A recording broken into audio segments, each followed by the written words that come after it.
ग्राउंडचा ताबा सोडायची विनंती असेल.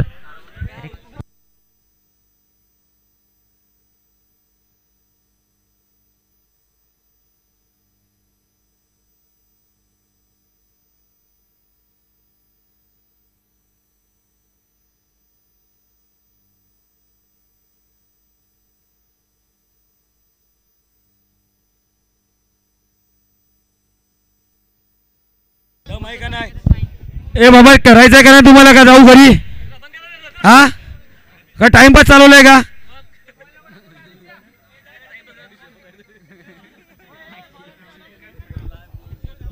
काय अनाउन्समेंट आहे प्रताप काय अनाउन्समेंट करायचं सांग ना पटापट बॉल फिल्डिंग वाले टाकतील पहिले बॉलिंग चला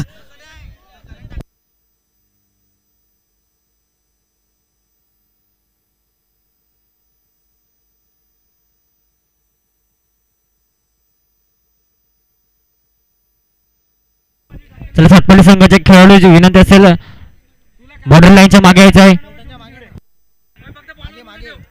तर फक्त 5 खेळाडू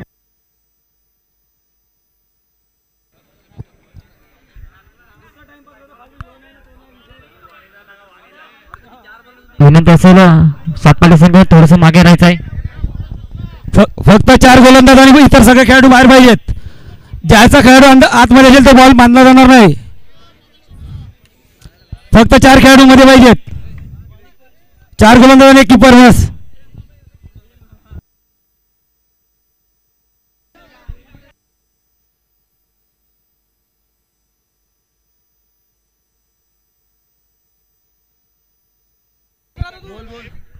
तर सर्व खेळाडू आणि प्रेक्षकांना मागे असेल की बाउंड्री लाईनच्या मागे राहायचं आहे.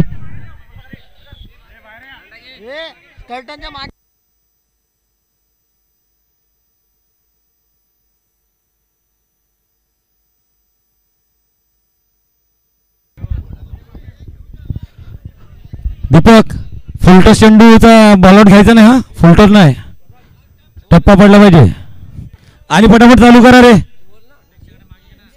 प्रेक्षक जरा बाजूला राहा दिसलं पाहिजे सगळ्यांना.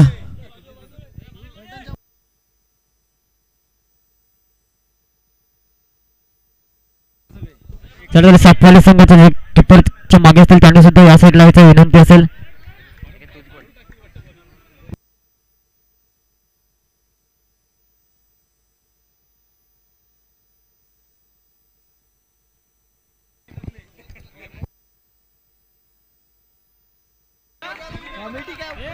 तर काही सामना पाहायला मिळाला प्रेक्षकांच्या भेटीला. फायनलचा सामना कसा असावा तर असा असावा. पहिला चेंडू नेते मात्र वायबीची संघ एक चान्स मात्र जातो. आता मात्र सगळ्याला सातपेटकून पाहायला मिळेल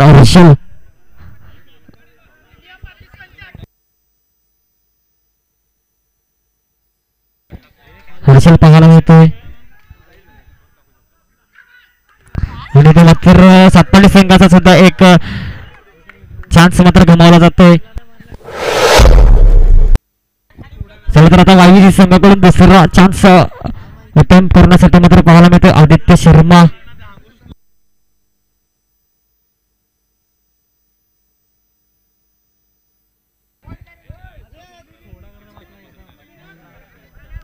तर आदित्य शर्माला इंट्रोड्यूस केले जाते. दुसरा अटेम्प्ट वायबीजी संघाकडून. इथे मात्र थोडस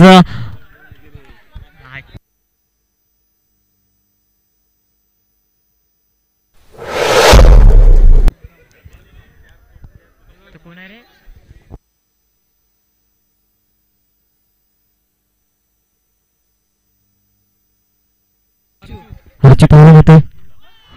चला तर पहिला अटेम्प्ट पाहायला मिळते सातपाडी संघाकडून. इथे दुरुस्त केल्या. आता मात्र दर्पण पाहायला मिळेल. तिसरा चान्स असेल वायबीची संघाला.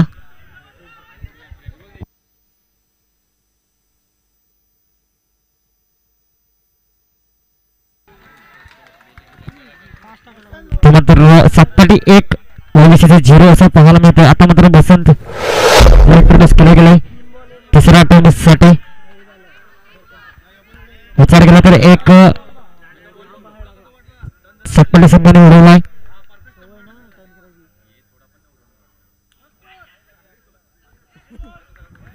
चला तर आता शेवटचा आठवण असेल मिस्टर प्रेम मोर्रे. या चेंडूवर मात्र सर्व धुरंधर असतील. प्रेम मोर्रे पाहायला मिळतोय. चौथा चान्स वायबीसी संघाकडून प्रवेश केला गेलेला आहे आणि तो मात्र सातपाटी संघ विजय होताना पाहायला मिळतोय.